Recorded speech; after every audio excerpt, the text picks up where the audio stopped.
C'est quand même plus agréable.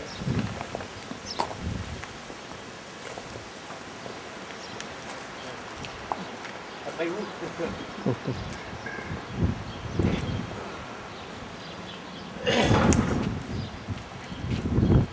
Il n'y a pas de danger de marcher sur la traîne. Hein. Non. Il n'y a pas de danger de marcher sur la traîne.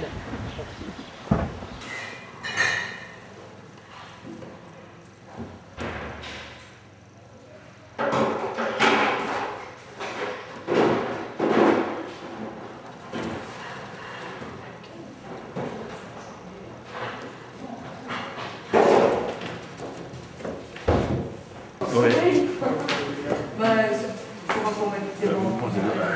C'est autoroute tout le temps jusqu'à je sors à le château, et alors là,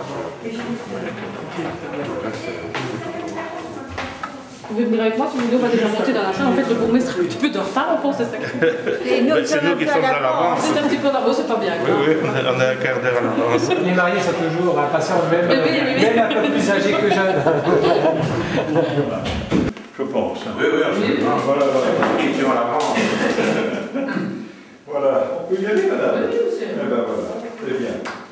Je vous en prie, monsieur Dubout. Merci. Voilà, eh bien, mesdames, messieurs, madame, monsieur, je suis particulièrement heureux de vous accueillir, vous ainsi que vos témoins, dans notre hôtel de l'île de Florenville, au seuil de cette cérémonie solennelle, néanmoins, au cours de laquelle vous allez vous engager publiquement. Les portes sont encore entrebâillées pour unir vos destinées. Vous avez en effet décidé, depuis un certain temps peut-être déjà, d'entreprendre un projet commun, mais aujourd'hui de le faire reconnaître par les représentants officiels de la société civile que je représente. Et donc, madame la secrétaire, je vous remercie bien vouloir nous faire connaître l'identité de nos concitoyens qui se présentent aujourd'hui devant nous, pour consacrer légalement leur union. Ce sont monsieur Guy Montier, fils d'Armand Montier et de Gilles Dadelot d'une part, et madame Viviane Gac, fille de Maurice Gac et de Raymond Lange d'autre part. La secrétaire, voulez-vous nous dire si les futurs époux nous ont présenté leurs témoins respectifs? Je les vois bien assis à rimes à leur chaise, pas de problème. Et le cas échéant, s'ils ont arrêté entre eux des conventions matrimoniales particulières. Les parties contractantes présentent leurs témoins, à savoir pour le futur époux Jean-Luc Dubois, un ami, et pour la future épouse Claudine Abbé, une amie. Ils déclarent que leurs conventions matrimoniales ont été reçues le 4 mai 2012 par maître Philippe Timmons, notaire en Ouellet. Nous pouvons donc en toute légalité procéder à la cérémonie. Alors, madame, monsieur, le mariage civil n'est pas une simple formalité administrative, comme certains voudraient nous laisser croire. Le mariage civil, mais vous le savez, est un acte aux conséquences juridiques importantes que le Code civil a traduit lui-même sous forme de droits et de devoirs des époux. Et au cours de cette cérémonie, il m'incombe de rappeler un certain nombre de ces droits et de devoirs en faisant la lecture de quelques-uns des articles du Code civil au titre du mariage. J'en citerai quelques-uns qui nous paraissent les plus importants. Alors l'article 213 du Code civil dit ceci: les époux ont le devoir d'habiter ensemble. Il ne manquerait plus que ça, mais enfin, voilà, s'ils le précisent, et ils se doivent mutuellement fidélité, secours et assistance. L'article 214 du Code civil, lui, dit ceci: la résidence conjugale est fixée de commun accord entre les époux. Il ne manquerait plus que ça non plus, mais enfin, c'est écrit. Et à défaut d'accord, c'est donc il existe, c'est le juge de paix qui statue alors dans l'intérêt de la famille. Article 216, chaque époux a le droit d'exercer une profession sans l'accord de son conjoint. Déjà très bien. Aucun des époux ne peut toutefois user dans ses relations professionnelles du nom de son conjoint, si ce n'est avec l'accord de celui-ci. Encore l'article 217, ce sera le dernier en ce qui me concerne, qui est important. Chaque époux perçoit seul ses revenus, mais il y a un mais, les affecte par priorité à sa contribution aux charges du mariage, la contribution aux charges communes. Ces articles du Code civil, me direz-vous, ne sont que des dispositions légales, et je vous l'accorde bien volontiers, ce sont cependant des règles, une espèce de cadre, que la société a édicté pour structurer à ses yeux l'institution matrimoniale qu'elle reconnaît, et à ce titre, elles sont donc fondamentales. Bien sûr, au-delà des règles juridiques, il y a les sentiments, il y a votre amour réciproque. Alors voilà, je vais donc vous poser des questions rituelles, auxquelles, j'espère, vous allez répondre par le seul et unique mot, mais chacun séparément. Monsieur Guy Wantier, consentez-vous à prendre pour épouse Madame Viviane Gac, ici présente? Oui. Madame Viviane Gac, consentez-vous à prendre pour époux Monsieur Guy Wantier, ici présent? Oui. Vos réponses ont été affirmatives. En conséquence, nous, Richard Lambert, bourgmestre et officier de l'état civil de la ville de Florenville, déclarons au nom de la loi, car j'agis au nom de la loi, que Monsieur Guy Wantier et Madame Viviane Gac sont unis par le mariage. Alors, ça permet évidemment de vous féliciter chaleureusement, et on peut peut-être les applaudir, même s'ils ne sont pas nombreux. Voilà. Généralement, les photographes sont très attentifs à cet instant, et en redemandent, parce que, comme par hasard, ils n'ont pas immortalisé l'instant du bisou. Bien, allez, voilà. on offre. Tu vas me le refaire. Ah oui, Et on n'aura plus de ça. après, il n'y a plus personne.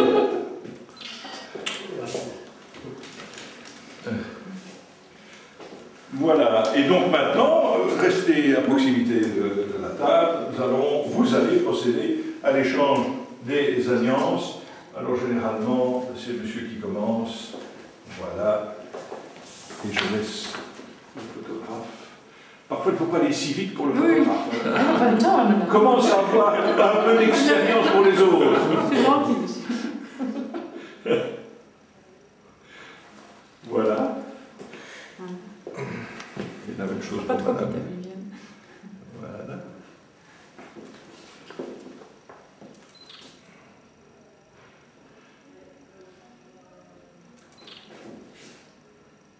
Ah, ça tient. Ça tient.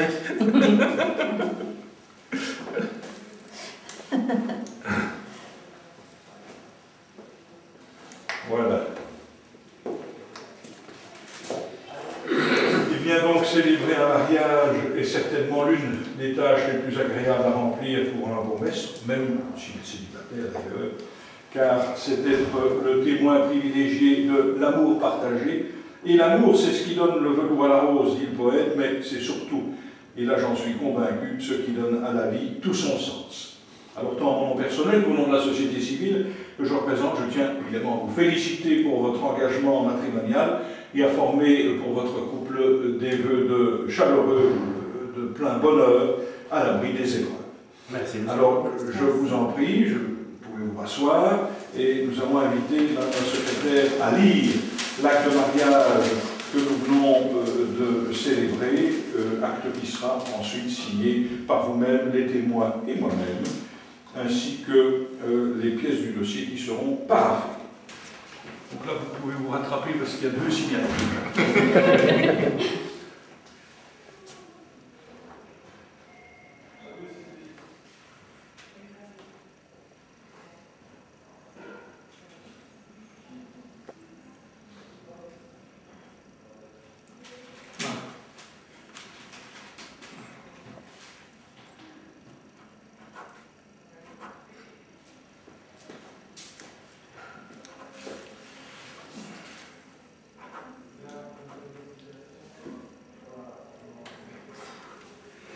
Difficile parce que j'ai une paralysie partielle du pouce et de l'index. Ah oui. C'est plus bien écrit. Ah ben moi j'ai des problèmes aussi, mais c'est à la main gauche, en plus ça commence à me faire mal, donc je vais devoir probablement passer.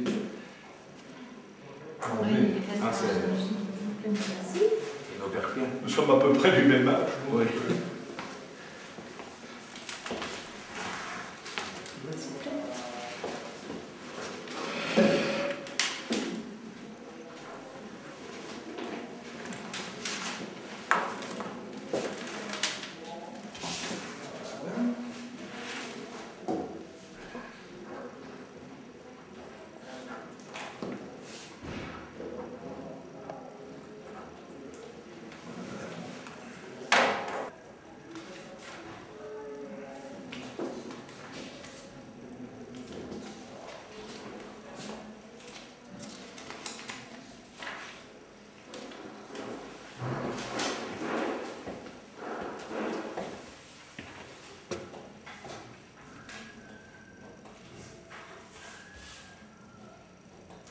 Modeste présent d'une modeste commune.